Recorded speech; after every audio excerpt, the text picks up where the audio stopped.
let's take a look at a bunch of stocks which are on our radar.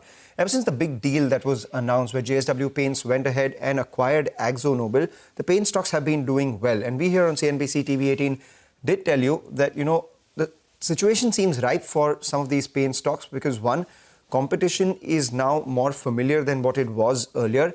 Secondly, demand environment is improving. Thirdly, the raw material environment also is a lot better. And these stocks have seen a correction from the highs already. And that's something, as a sentiment which is coming from brokerages this morning as well.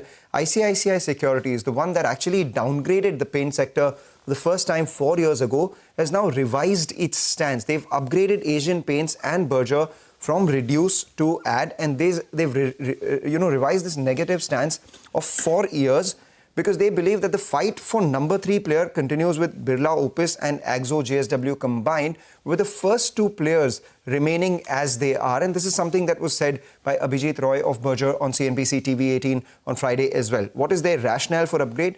They've looked at data for the last 20 years and they believe after every 2 weak years, the third year, there is an improvement in demand. So demand looks a lot better right now. Secondly, Birla Opus has exhausted nearly 95% of their allocated budget for paints business, so which implies that any more investments that they will make would perhaps be economic value added or EVA negative for them.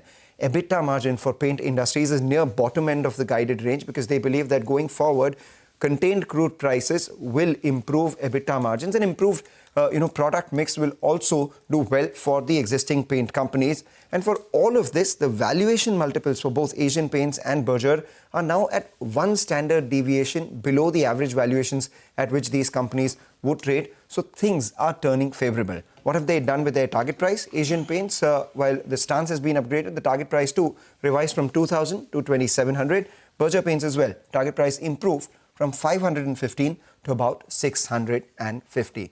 That's about the paint space now.